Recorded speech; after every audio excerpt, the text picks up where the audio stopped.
Shares for beginners.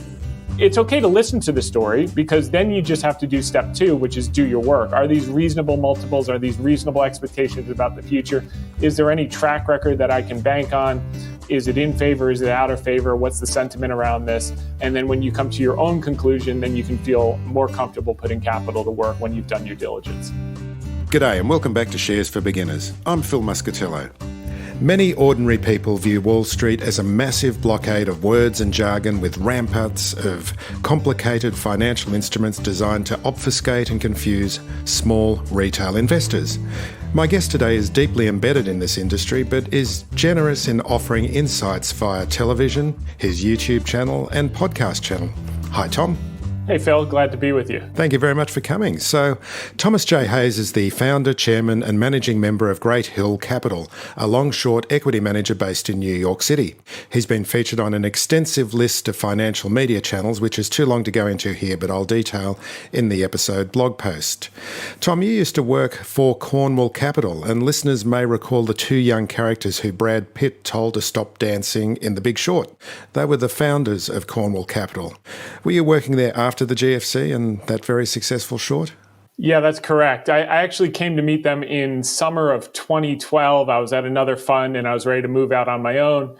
I sent them one of my best ideas that July, which was shorting soybeans, going long puts on soybeans, betting that the price would go down. And they got back to me. They said, "Do you mind if we put this on?" I said, "Of course, no problem." I think at that time they put about 1% of their fund, which would have been about $5 million, and they made 5x in the next 90 days, so about $25 million. And from then we became very good friends, you can imagine. They were happy with me, and they said, "What are you looking to do?" And I said, "Well, I'm going out on my own, but I'd be happy to share my best ideas." And we worked out a consulting agreement for 2 years where I reported to Brad Pitt, which was Ben, and Jamie, of course, which you remember from the movie, and just had a tremendous experience with those guys, tremendously smart group of people. So were you told not to dance after that soybean play? Exactly. Exactly. So you went short with long puts.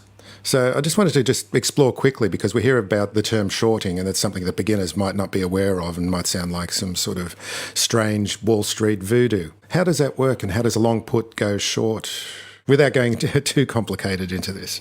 Sure. I mean, shorting is quite a simple concept. It's really just betting that the price of something will come down. So just like you would potentially buy a stock when you feel that it's undervalued and you think it's going to appreciate over time, you may short a stock or short a commodity or short a currency if you believe it's overvalued at a particular level, or there's some catalyst that could lead to the stock coming down in price, or in this case, soybeans. In that summer, soybeans were basically at an all-time high. They were pricing in that it would never, ever again rain in the Midwest. And I was willing to take the other side of that trade. If you looked out on the weather maps for the next 60 days, there was not one drop of precipitation estimated. And I thought that seemed to be a little bit ridiculous. And the way the positioning was set up, I thought, okay, number one, this is going to resolve itself. And there were some seasonal factors that would also play out with regard to that. But what was the safest way where we could quantify our risk? Because if you're short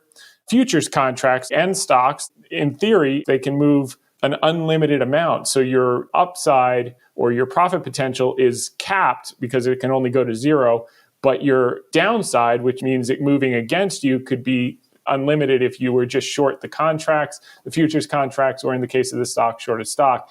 So by buying puts, we knew that the maximum we could lose is the amount of our investment. So then you size it and you have embedded leverage in those contracts. You size it according to a risk. In this case, it was 1%. So they managed the risk well, and they were able to make 5x in relatively short order. It was a terrific trade. So that's effectively what shorting is just rather than betting the price is going to go up, betting the price is going to go down. That's an important lesson for investors as well, as to manage risk. And I think that's one of the key points out of what you've just said, is that it's 1% of the total capital which was at risk in this trade. Yeah. And the other thing I think when managing risk is not just to quantify the risk and the sizing, but make sure that your positions and or your bets and or your investments, if they're longer term, are uncorrelated. So, if you have 10 energy stocks, you're not really doing much to manage your risk because, on balance, they're going to move in a similar direction with some idiosyncratic differences, but you do want to make sure you're in different sectors and or different asset classes depending on how you're set up. A recent video that I watched of you were talking about developing a disciplined approach to portfolio management. How can a new investor start thinking about this along those terms? What I recommend to new people in the business and in investing generally is a few things. Number one is the first thing I recommend anyone should do is to read The Intelligent Investor by Benjamin Graham. It's Warren Buffett's favorite book, and he recommends it the same way. And the lessons in that book, it's either going to click with you or it's not. And it basically talks about, in the short run, the market is a voting machine based on emotions and sentiment and reactions. But in the long run, it's a weighing machine based on valuations and fundamentals of the business. And if you're talking about stocks, the earning power of the company. And basically, if you read that book in a couple, 200-300 pages, something will click and you'll catch the bug and you'll never be the same and you'll do this the rest of your life. Or you'll read it and nothing really clicks, in which case you can cut your loss in terms of time, pursue another business or entrepreneurial or job situation, and outsource your money management to someone else.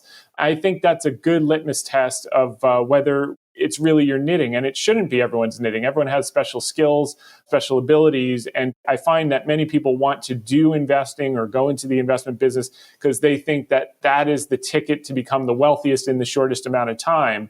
And if you go in specifically for that reason, you're almost guaranteed not to get that result because you'll be taking outsized risks, you'll be doing reckless activity, and you won't, in effect, get the outcome you're looking for, which is derived from compounding over time, buying good quality assets, having patience, sitting tight, knowing what you own to weather the volatility in the short term so you get the long-term result. So that's number one, is to read that book. Number two, I suggest, is to read every annual letter that Warren Buffett has ever written. And they're available for free. You just go to berkshirehathaway.com. You could also Google Warren Buffett annual letters and read one a week for a year. You'll get through 50 years pretty quickly within a year's time, and you'll know more than 90% of the professionals on Wall Street who've never done it. And then the third thing is the Value Line Investment Survey. You can get it online anywhere in the world. In the US, they have it sometimes in the public libraries. It's a survey of about 2,000 companies that Value Line covers. And in one page, you can learn a little summary about the company, what they do. You can see all their financials over the last 10, 15 years, earnings per share, cash flow per share, book value per share. And you can see how they're growing or declining. And it gives you a good snapshot. So after a year, if you do 5 a day, you basically have a short introduction to about 2,000 companies. And the more you do that, then you'll start to recognize patterns and you'll develop experience on a relatively quick basis. And those are kind of the key 3 things. Now, as for, how do you put money to work as you're a new investor? Buffett has suggested to his family, when he's no longer with us, that they put 90% in a S&P 500 index fund and 10% in cash or treasuries, in the event that they need cash immediately, or if some tragedy like a depression happens, they'll still have liquidity in the short term until the market rebounds. That is a relatively aggressive stance. Certainly, if you have a longer term time horizon, that's a sensible way to look at it. If you want more volatility dampening, you might want to be a little more diversified with that. And there's some ways that we can discuss if that's of interest. It is interesting that you say that a lot of research needs to be done if you're going to be interested in investing directly in the market. For most people, ETFs are going to be fine because they just don't have that interest. But it's like you say, you've got to light that spark within yourself to be actually interested in reading balance sheets or reading company reports or reading a report about a commodity or tracking the weather to do with soybeans, for example. That's the case, isn't it? Exactly. And, we're running a long-short equity fund exclusively now. So we're basically betting on out-of-favor, dislocated sectors, stocks, when the market is dislocated. So we're buying things when they're undervalued and unloved, and we're selling them when everyone wants them, or shorting them when there's a bout of euphoria in a particular sector or stock or the market in general. So that's kind of how we do a bit less soybeans and a bit more high-quality businesses.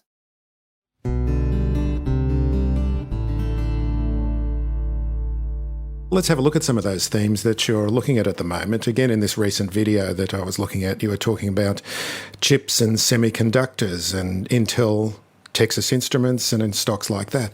In terms of, I think one of the listeners was asking a question about how to gain exposure to a rebound in the car manufacturing sector. Yeah, it's interesting. So a lot of the auto stocks here have run up quite a bit, GM, Ford, et cetera. It's not to say they don't have further legs, but it's just not how we're set up to allocate money. We like to allocate money when no one is looking at a sector, when it's seriously out of favor, but the fundamentals are at least steady and or improving. That's when we go in. I often get questions from viewers for the Hedge Fund Tips with Tom Hayes podcast videocast of people interested in stocks or sectors after they've already had huge runs. One of the things that we're pretty famous for, because we did it publicly, was aggressively buying banks and energy in the middle of the pandemic in fall of 2020 when no one wanted them. What I'm finding is during those periods, very few people were asking questions about banks and energy. No one wanted to touch them. What they were asking was about high-flying stocks like Tesla and that type of thing. Now that all of the names, all the banks and energy stocks have doubled and tripled, and in some cases even more, quadrupled, everyone's asking about that. And as far as the viewer that was asking about chips, about car auto rebound on the recession, I'm more inclined to look for a derivative play that has not yet priced in what they're discussing. And that's how Intel came up. It's a deep value turnaround play. No one wants it right now because Gelsinger is going to invest a considerable amount of money, $200 billion of CapEx over the next decade. He's investing in foundries in Arizona, but they're going to be a huge beneficiary of the high-tech specialized chips that are going to go into cars in the future. Right now, they're kind of basic chips that go into cars. So he's going to get both sides of the market, and he's going to be less dependent on Taiwan for the foundry business. And I think at these levels, for a patient investor, and of course, this is opinion, not advice. Our terms are at hedgefundtips.com.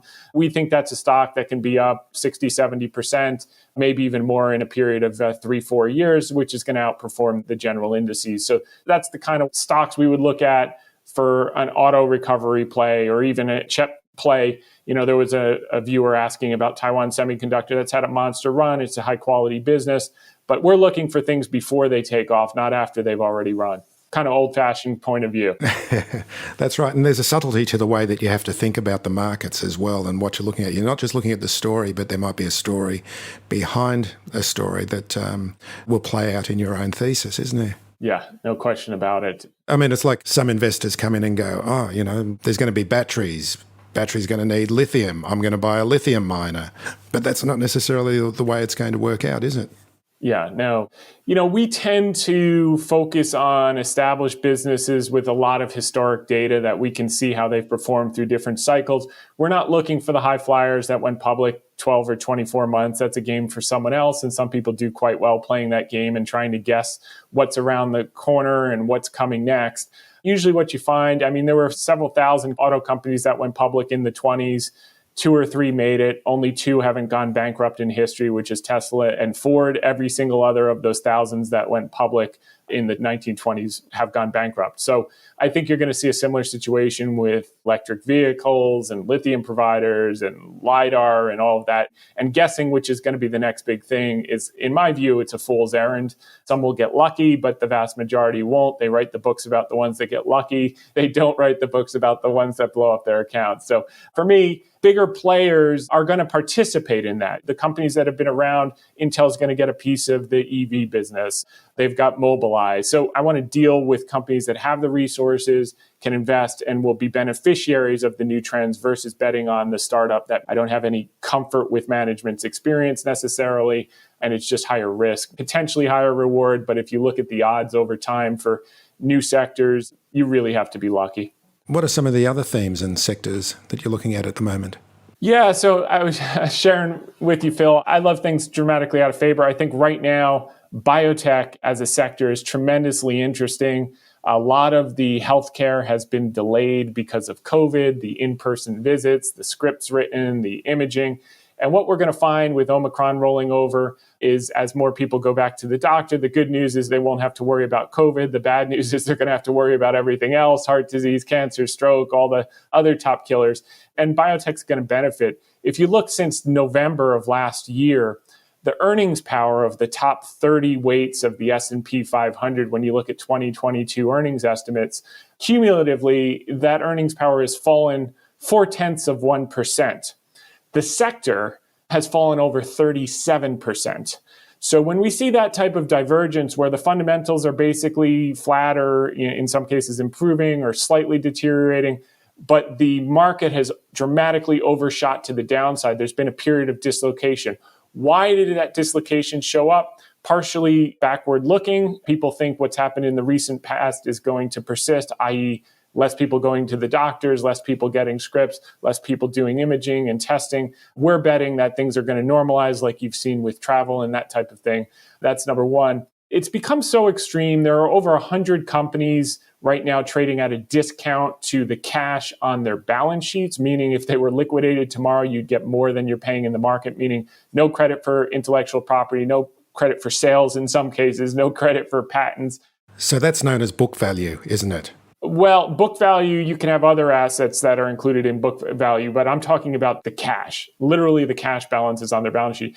Book can include other assets. They could have buildings, they could have property. That's also included in book value. But no, I'm literally talking at a discount to the cash. Right. Oh, okay. So please go on with your thesis. Yeah. So if you look at the average multiple since 1986, just for the sector to revert back to its average price to book multiple, it would have to appreciate 24%. To get back to its average price to operating cash flow multiple, it would have to appreciate 155%.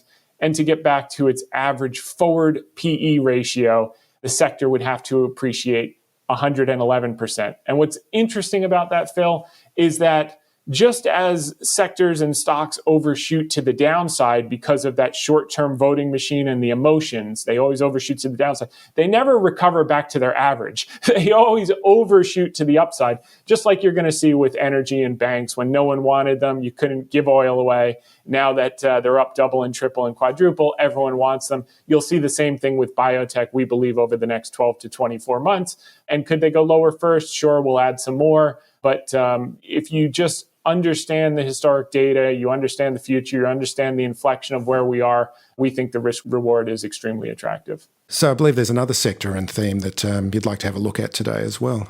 Yeah, well, if biotech isn't hated enough for you, Phil, the most hated sector in the world right now is China tech. Obviously, the Chinese government came down pretty hard on many sectors summer of last year. It's been a nonstop, for lack of a better word, Chinese water torture every day. A new headline comes out, a new regulation, a new thing that's negative. But when you look under the hood at the businesses, and one that we particularly have been building quite a sizable position is Alibaba.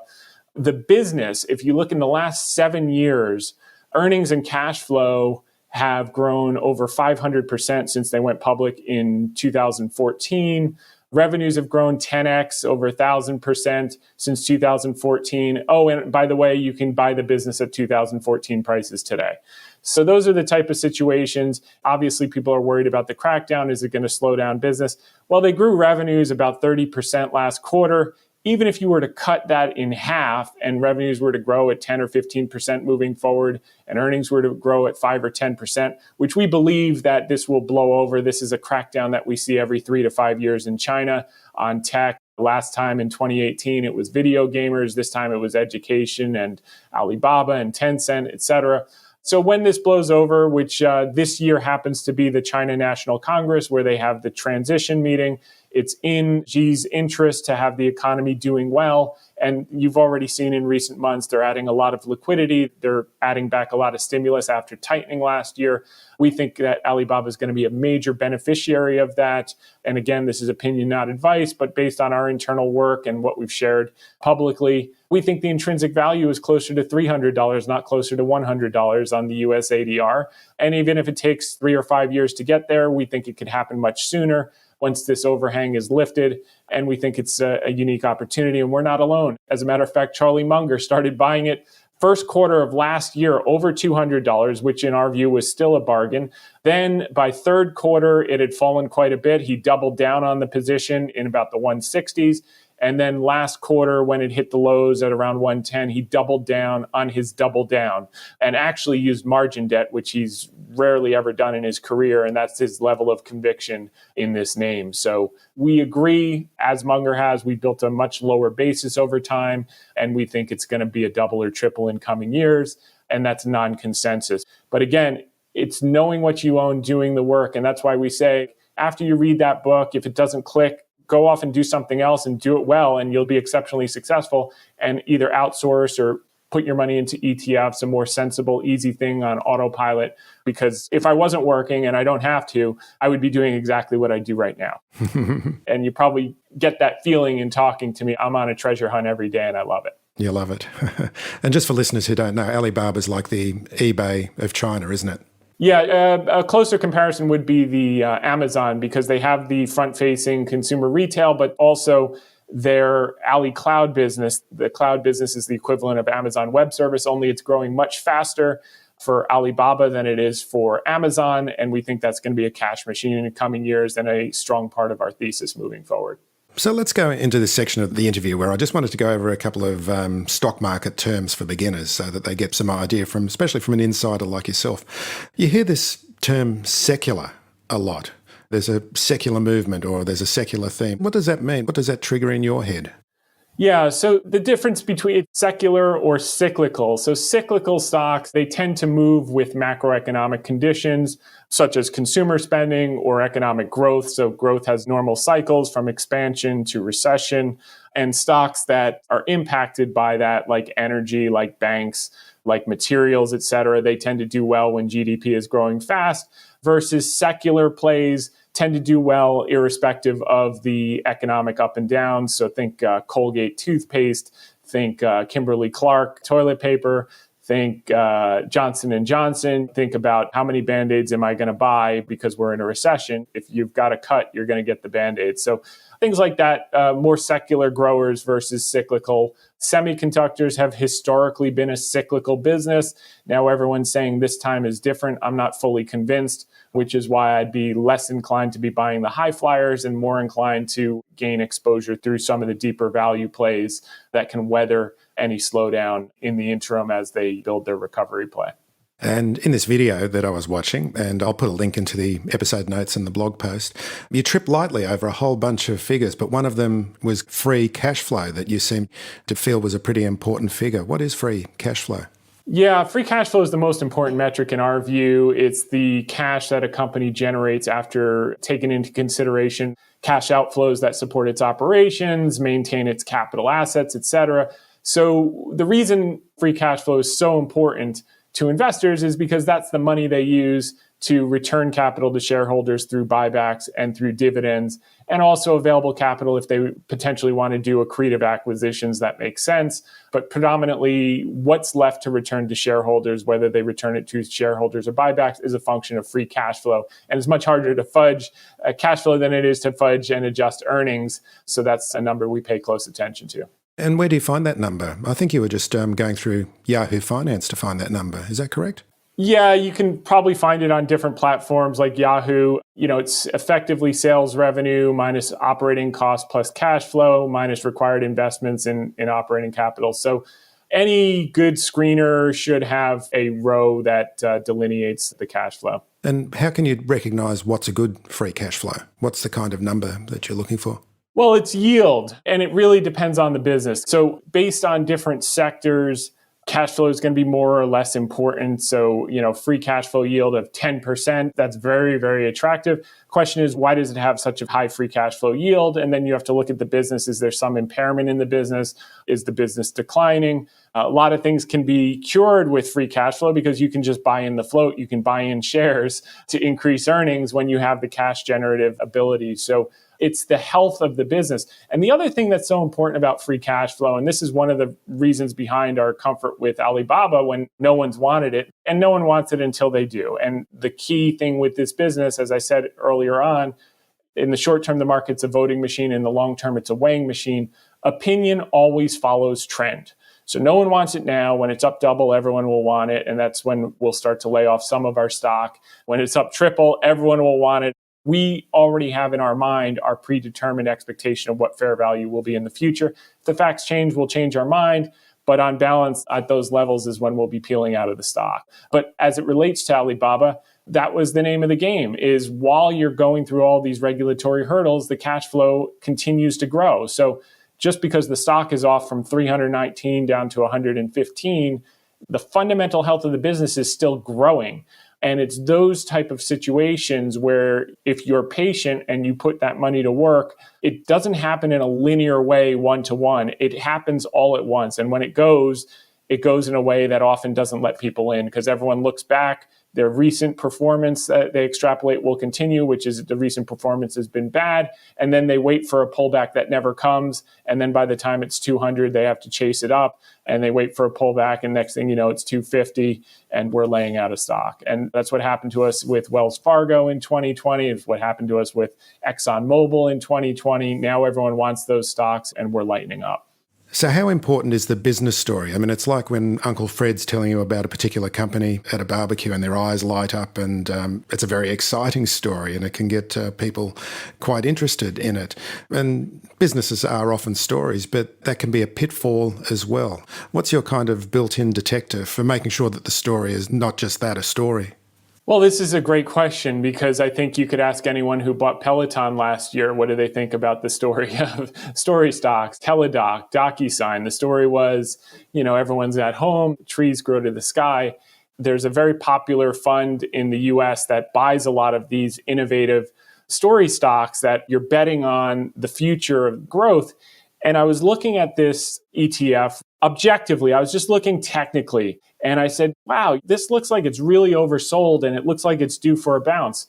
So then I went and I did the work on the top 30, 40 names. I found one company in there that had $74 million of revenue that was trading over $5 billion market cap. So I said, that's probably not due for a bounce. And many of these stocks were trading at 15, 20 times, even after the fund was down some 57% in the last 12 months or 60% in the last 12 months. And this was a very popular name. I don't want to single it out, but what I want to say is to do your homework because every single story in this ETF is compelling. It is the future. It is just like those 2,000 automobile companies from 1920 to 1930 that went public. And only two have made it without bankruptcy. Certainly Ford was the first. And then the second is Tesla. That's the only other automobile company that hasn't gone bankrupt at one point in its career. And 2000 did. So the story is one thing. The fundamentals is the other. You want cash generative businesses. If you want to gamble on a couple of these things and maybe you'll get lucky. But the time to buy Amazon was not when it went public in 1994. It was when it was down 90% in 2001 and 2002. But if you looked under the hood, the earnings per share, the cash flow per share, the revenues per share were still growing, even though the stock was down 90%. And it's a very similar situation to what's happening with Alibaba. All that had happened was the multiple contracted, just as it had overshot in the tech bubble in 1999 and 2000, it undershot in the tech wreck in 2001 and 2002. And if you could have bought it at $8 or $9 and whatever it's trading at, made many hundreds of times your money. Those are the type of opportunities. So it's okay to listen to the story because then you just have to do step two, which is do your work. Are these reasonable multiples? Are these reasonable expectations about the future? Is there any track record that I can bank on? Is it in favor? Is it out of favor? What's the sentiment around this? And then when you come to your own conclusion, then you can feel more comfortable putting capital to work when you've done your diligence. This story about ETFs is really important as well because people tend to think that ETFs are quite safe, but often they are marketed as stories, like this particular ETF, which I think we all know what you're talking about, but will remain nameless. But stories are part of ETF marketing as well. Yeah, there's no question. And look, it may very well prove to be right. It's very interesting. The last decade, from 2010 to 2020, was the only 10-year period in the history of public markets where you could buy a basket of stocks trading at 10 times sales and make money. Historically, that was a guaranteed way to lose your shirt. What changed was from 2010 to 2020, you were in a period of very historically low interest rates, declining interest rates, and that leads to a different respect for money. When capital has no cost, the natural effect is malinvestment. We saw it in the housing bubble from 2003 to 2007. We saw it in the tech wreck from 95 to 2000. And this was the latest. So it may be the story stocks, it may be bonds. We'll see what it is. But I think that regime is changing. I don't think rates are going to go up dramatically, but I do think the direction is different than it's been in the last 10 years. When capital is free, you can put it anywhere. When capital has a cost, you demand a return on that capital because it's costing you to hold the money. So that return comes in the form of dividends, it comes in the form of buybacks, it comes in the form of generating free cash flow, generating earnings, not just a promise to grow the top line, keep losing money, and a promise that at some point in the future, the top line will be much higher and then they can have earnings. That doesn't work once capital has a cost. And in the last 10 years, it's been a unique environment in history where that game did work and people made really good money playing that game. But I think the music may have stopped.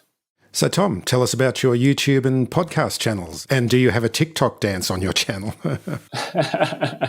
Well, thank you. The YouTube channel is Hedge Fund Tips. So I think it's youtube.com/Hedge Fund Tips.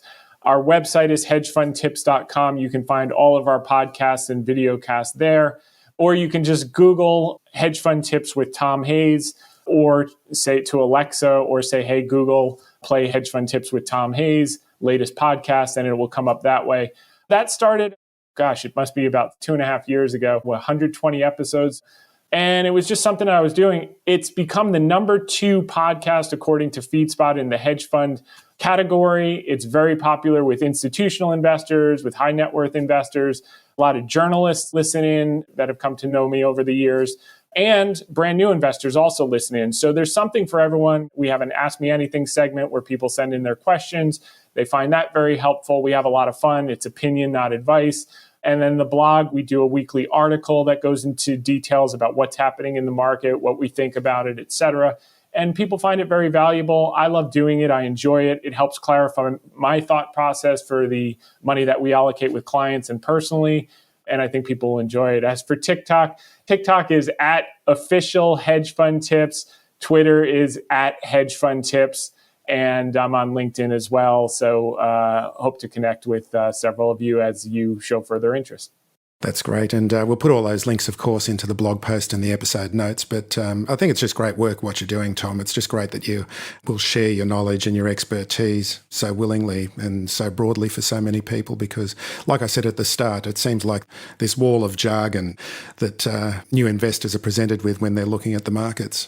Yeah, no, I'm happy to do it. And you meet a lot of great people. It's not common. Most hedge fund managers don't do it. But I find what you keep to yourself diminishes and what you share grows bigger and bigger and bigger. And been able to bring on a great junior analyst because of it. And I don't really have to train him because he's listened to my podcast for the last year or 2 years. He knows the thought process. And I've attracted someone with a similar thought process versus just hiring someone who wants to become an analyst, but they're wired to invest in a different way. Maybe they're growth investors or something like that. Maybe they're story stock investors. But I just find I'm attracting the perfect clients. I'm attracting the perfect employees and analysts and even admin. I mean, it's just been a very positive thing all around. And it's very fulfilling because I do each week get great questions and great thank you notes and all that stuff. So I do know it's making a difference for a lot of people. Fantastic. Tom Hayes, thank you very much for joining me today. Thanks for having me, Phil. If you found this podcast helpful, please tell a friend, especially if it's someone who needs to start thinking about investing for their future. You'll be helping them and helping me to keep this show on the road. Shares for Beginners is for information and educational purposes only. It isn't financial advice, and you shouldn't buy or sell any investments based on what you've heard here. Any opinion or commentary is the view of the speaker only, not Shares for Beginners. This podcast doesn't replace professional advice regarding your personal financial needs, circumstances, or current situation. And thank you for listening to my podcast.